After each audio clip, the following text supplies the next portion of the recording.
ఓం శాంతి. భగవద్గీతలోని ఈరోజు 6వ అధ్యాయంలో భగవంతుడు ఏం చెప్పాడో మన జీవితంలో 6వ అధ్యాయాన్ని ఏ విధంగా తీసుకోవచ్చు మనం తెలుసుకుందాము. 6వ అధ్యాయం యొక్క పేరు ఆత్మ సంయమ యోగం. ఆత్మ సంయమ యోగం అంటే ఆత్మని మనం ఎలా తీర్చిదిద్దుకోవచ్చు అనేది ఆత్మ సంయమ యోగం.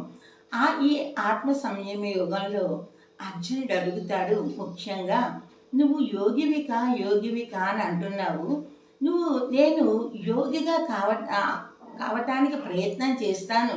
మీరు అభ్యాసం ద్వారా యోగివి కమ్మన్నారు. నేను అయితే దానికోసం ప్రయత్నం చేస్తాను. కానీ ఒకవేళ నేను యోగిగా కాలేకపోతే నేను అటు భక్తికి ఇటు యోగానికి రెండింటికి కాకుండా చెడిపోతానా ఏమి అని అడుగుతాడనమాట. నేను ఉభయభ్రష్టున్నవుతానా అని అడుగుతారు.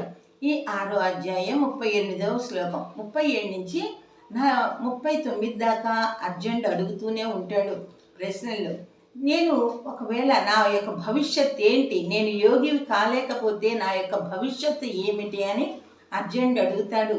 దానికి పరమాత్మ చెప్తాడు సమాధానం, యోగి అయినవాడు ఎప్పుడూ కూడా నశించడు.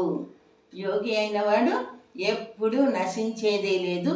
ఇప్పుడు ఎంత మటుకైతే నువ్వు యోగాన్ని చేస్తావో ఆ తరువాత నుంచే వాని యొక్క తరువాతి జన్మ లభిస్తుంది. అంటే అక్కడ అర్జునుడు అడిగింది ఏంటి, యోగివి కాకుండా నేను ఒకవేళ శరీరం వదిలేస్తే నేను ఉభయభ్రష్టుని అవుతానా అని అడిగాడు.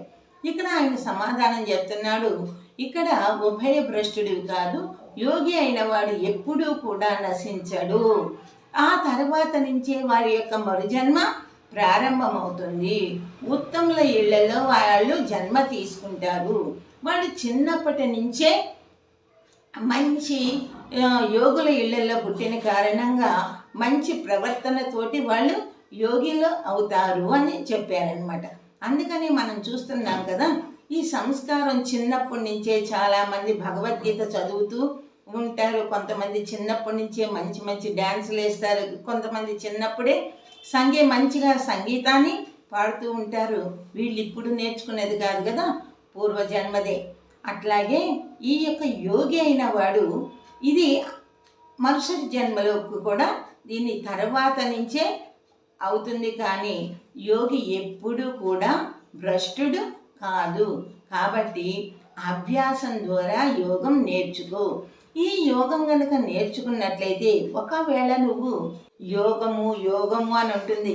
దుఃఖానికి కూడా యోగమే, విషాద యోగము, సాంఖ్య యోగము, కర్మయోగము, కర్మ సన్యాస యోగము, జ్ఞాన యోగము, ఆత్మ సంయమ యోగము, పురుషోత్తమ యోగం అని అన్ని యోగాలే. అంటే ఇక్కడ ఏదైనా సరే యోగము అంటేనే కలయిక. ఆత్మ పరమాత్మని ఎప్పుడైతే కలుసుకుంటామో అప్పుడు ఖాళీగా ఉన్నటువంటి ఆత్మ పరమాత్మ దగ్గర నుంచి సర్వశక్తులను తీసుకొని ఆత్మ శక్తిశాలిగా తయారయ్యి ఇన్నాళ్ళ నుంచి మనం ఉన్నటువంటి వికారి గుణాలను, చెడు గుణాలను మనం పోగొట్టుకోగలుగుతామన్నమాట. యోగము అంటే కలయిక. పరమాత్మతోటి కలిసి ఆయన దగ్గర నుంచి సర్వశక్తులను తెలుసుకోవటమే యోగం. కానీ యోగం అంటే భయపడాల్సిన అవసరం ఏమీ లేదు.